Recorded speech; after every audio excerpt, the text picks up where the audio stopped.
आइए आपको कल जो कश्मीर में पहलगांव में जो आतंकवादी हमला हुआ है जिसमें 26 लोग मर चुके हैं, अभी और संख्या भी बढ़ रही है, और इसी पर चर्चा करने वाले हैं हमारे संग राजनीतिक विशेषज्ञ तिवारी जी हैं।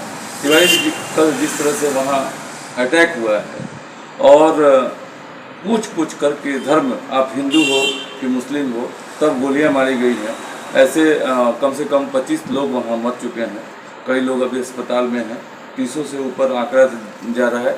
अमित शाह कल शाम को पहुँचे, वहाँ के मुख्यमंत्री और जो भी रक्षा मंत्रालय के जो लोग हैं बैठकें भी वहाँ पर बैठी, और मोदी साहब भी गए हुए थे विदेश, वो आधी अधूरी काम छोड़कर यहाँ दौड़ कर आए हैं, और शाम को बैठक भी चल रही है इसी पर कि किस तरह से इसको क्या किया जाए। इस तरह की घटना पर क्या कहिएगा तिवारी जी? पहले तो उस कायरनामा हमला जो है जी जी जी उसका मैं निंदा करता हूँ। जी बिल्कुल। उनको हाफिज सईद को अगर दम है बिल्कुल तो सामने लड़ने की क्षमता रखे जी, लेकिन वो कायर है जी और अपना हमेशा कुछ बुजुर्गों को भेज करके जी जी जी अपनी जो पहचान वो दिखा रहा है, जी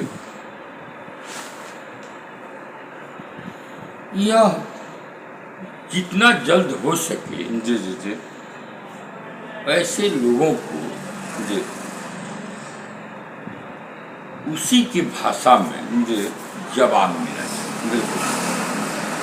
लेकिन एक बात जी कि याद होगा आपको पुलवामा? जी बिल्कुल बिल्कुल याद है।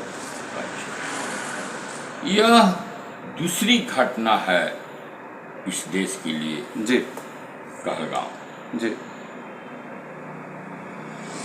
तो राज्य सरकार भी है जी और भारत सरकार भी है, जी और राज्य सरकार उसके यहाँ जाने वाले टूरिस्ट जो हैं जी उन टूरिस्टों का अगर वो रक्षा नहीं कर पा रहा है जी तो ऐसी सरकार की क्या आवश्यकता है? बिल्कुल बिल्कुल करनी चाहिए उनको, अगर नहीं है तो दूसरी वो भी है। उनका प्रशासन, हाँ जी उनकी पुलिस जी इतनी तो निकम्मी है ना कि जो मतलब वो आकर के घुस गया वहाँ पर हथियार लेकर के है? सबसे बड़ी बात है कि काले रंग की मोटरसाइकिल पे 4 लोग हैं, जिसमें से 3 लोगों की जो है वो पहचान भी हो चुकी है। आपको बता दें कि पहला नाम जो था सर सुलेमान शाह है, जो आपको दिखाएं तस्वीर के माध्यम से दिखाएंगे। सुलेमान शाह है और आबू तलहा है और हाफिज फौजी है, जो ये 3 आतंकवादी हैं। आपको ये दिखा रहे हैं 3 आतंकवादी हैं जो इनकी पहचान हो चुकी है सर। अच्छी बात है कि पकड़ लिए गए जी, नहीं पहचान हुई है, अभी पकड़ा नहीं, पकड़े नहीं गए, पहचान हुई है उनकी। ठीक है जी बिल्कुल। ये मतलब जो जांच एजेंसी है उसके संज्ञान में वो लोग आ रहे हैं। बिल्कुल बिल्कुल बिल्कुल। देखिए दुख की बात ये है जी कि हमारा गृह विभाग भी जी जी हमारा कैसे घुस गया, लोग कैसे हथियार लेके ऐसी जगह पर पहुंच गया, कहाँ थी फौज फोर्स, ये सारे लोग कहाँ थे? इनके ऊपर इतना खर्च हो रहा है देश का, जी जी जी टैक्स का पैसा इतना जा रहा है, उसके बावजूद भी मेरे नज़र में वो जम्मू कश्मीर की सरकार, जी वहाँ की सरकार को इस्तीफा देना चाहिए। सबसे बड़ी बात है तिवारी जी, सिर्फ आना और मारना ये बात नहीं है, वहाँ जगहों का रैंकिंग किए हैं, होटल का मुआवजा किए हैं और पहाड़ी रास्ते से आए हैं। एक ब्लैक कलर की गाड़ी भी है, कई दिनों से ये चल रहा था। ये सिलसिला कल का नहीं है सर कि कल 2:45 बजे ये घटना घटी, कब का नहीं है, 1 हफ्ते से ये सिलसिला था कि पूरी जांच करना, कहाँ सबसे ज़्यादा टूरिस्ट हैं, किस जगह पे हैं, किस होटल में, कहाँ ये लोग घूमते हैं, तब जाकर ये अटैक हुआ है सर। 1 सप्ताह से जी जी हमारे देश में जी आतंकवादी आकर के काज कर रहा है जी और हम हाथ पर हाथ रखे हुए हैं। जी बिल्कुल। हमारा सारा एजेंसी फेल है, इसीलिए मैं कह रहा हूँ ना, गृह विभाग भी फेल है। मेरे हिसाब से राज्य सरकार को और भारत सरकार के गृह विभाग के गृह मंत्री जी जी जी उन्हें इस्तीफा दे देना चाहिए। बिल्कुल नैतिक जिम्मेवारी लेते हुए बिल्कुल जो लोग जी आग वही नहीं, अगर अपने लोगों का खून बहा है जी तो खून बहाने वाले लोगों का भी उसी तरह से जवाब मिलना चाहिए। जी बिल्कुल, जवाब की बात करते हैं तो आपको बता दें कि रक्षा मंत्री राजनाथ सिंह और पीएम आवास पर सभी लोग पहुंचे हुए हैं। सभी लोग वहां मीटिंग भी चल रही है कि कैसे कैसे इस चीज को ये किया जाए और कैसे उसे। सबसे बड़ी बात है कि पाकिस्तान पर सर्जिकल स्ट्राइक जो हुई थी उसकी दहशत तो पाकिस्तान में भी है, लेकिन ये पूरी ये मीटिंग चल रही है और शाम से ही चल रही है कि इस मीटिंग में क्या होने वाला है। लेकिन कुलगाम जी सरकार महोदय मैं बतलाना चाहता हूं, जी जी जी जम्मू कश्मीर का दो भाग है जी एक भाग जो है भारत अधिकृत है जी जहां पर अभी ये अब्दुल्ला की सरकार है जी और वहां पर दूसरा भी सपोर्ट पार्टी है जी और उस साइड जो है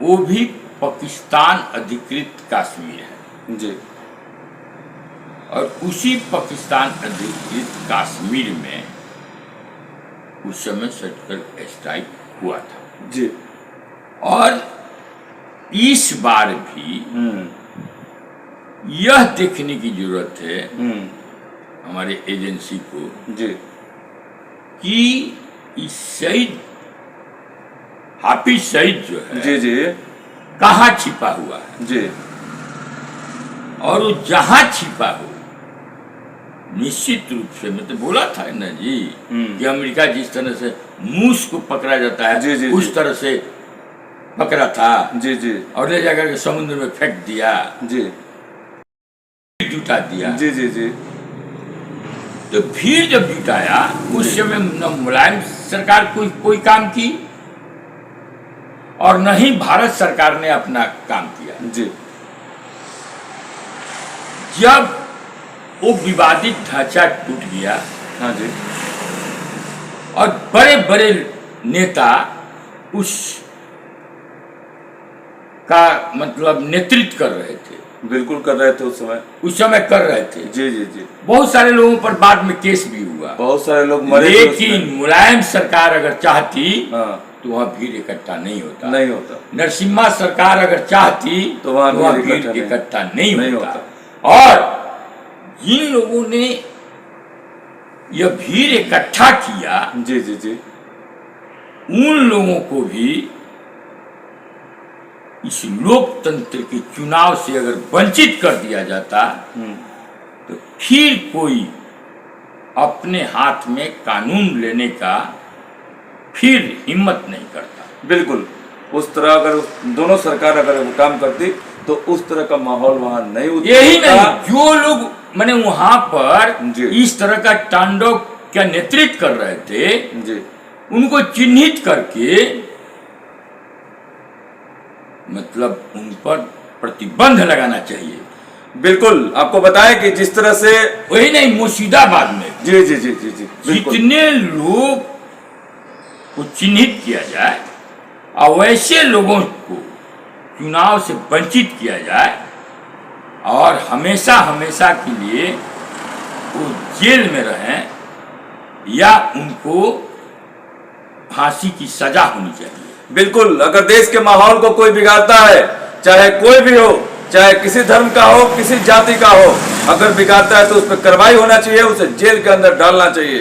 क्योंकि देश का माहौल बहुत ही गड़बड़ हो रहा है। इस गड़बड़ी की वजह से सरकार को देखना चाहिए, चिन्हित करना चाहिए। और जो देश में ऐसे लोग हैं जो विभाजन की बातें करते हैं, देश के माहौल खराब करने की बातें करते हैं, उन पर कार्रवाई कर उन्हें जेल के भीतर और डाल देना चाहिए ताकि माहौल अच्छा हो। को विभाजन करना है। जी बिल्कुल, आजादी के पहले हम हिंदुस्तानी थे, बिल्कुल आजादी के बाद भी हम हिंदुस्तानी रहे हैं। बिल्कुल अगर जिस रोज हम हिंदुस्तानी रहेंगे हमारा कोई भी राजनीतिक दल हमको बांट नहीं सकता है। बिल्कुल लेकिन अगर जिस रोज आप हिंदुस्तानी नहीं रहिएगा तो निश्चित रूप से आपके बच्चों का भविष्य जो है खराब हो रहा है। बिल्कुल ऐसे जितने पॉलिटिशियन है उनके बच्चे जो है अच्छे अच्छे विद्यालय में पढ़ते हैं, बिल्कुल, और उनके हवा में अगर आप रहेंगे तो आपके बच्चे सरकारी स्कूल में भी न जा पाए। आम जनता से भी ये अपील है भाई, सभी जनता से ये अपील है, आप हिंदुस्तानी बने, यह जरूरी है। जितने भी हमारे हिंदुस्तान के लोग हैं, चाहे किसी भी धर्म किसी भी मजहब के हैं, तो आप जाने कि आप हिंदुस्तानी हैं, हिंदुस्तानी बनकर रहिए। धर्म जो है किसी हिंदुस्तानी है, बिल्कुल, हिंदुस्तान की और ये रक्षा प्रण करना कीजिए है कि हम ऐसा कोई काम न करें ताकि हमारे हिंदुस्तान पे कोई दाग लगे, ताकि आने वाला पीढ़ी को ये भोगना पड़े। तो इसीलिए जितने भी हमारे न्यूज बिहार के दर्शक हैं, तमाम हिंदुस्तान के जो लोग हैं, सभी मजहब के जो लोग हैं, सभी से आग्रह है कि इस तरह के माहौल को न खड़ा करें और माहौल को शांति प्रिय लाएं। कोई भी मजहब जो है आपको हमको किसी को भी बैर रखने के लिए नहीं सिखाता है, प्रेम की बात है, प्रेम सिखाता है। इसलिए हिंदुस्तानी बने, हिंदुस्तानी बन करके हिंदुस्तान की रक्षा की बात करें।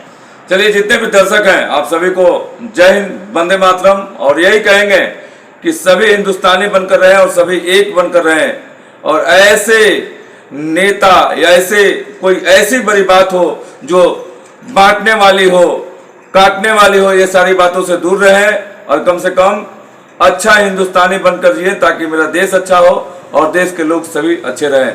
नमस्कार, न्यूज बिहार साधारण से मैं राजेश कुमार, और हमारे संग जो हैं राजनीतिक विशेषज्ञ रमेश तिवारी जी हैं, इनको भी बहुत बहुत धन्यवाद जो किसी समय इन्होंने हमारे न्यूज बिहार के स्टूडियो में दी, और खास बातें जो अटैक हुआ था कश्मीर में, बंगाल की बातें हुई या वक्फ बोर्ड की बातें हुई, तमाम बातों पर हम लोगों ने अपनी चर्चा रखी। और यही कहेंगे कि आप लोग भी जहाँ से भी देख रहे हैं, कम से कम ये देखें कि हम एक अच्छा हिंदुस्तानी बन पाए, सारी जाति धर्म जो है उससे दूर हटकर एक हिंदुस्तानी बने, एक अच्छा नेक नागरिक बने हिंदुस्तान का। जय हिंद, वंदे मातरम, नमस्कार।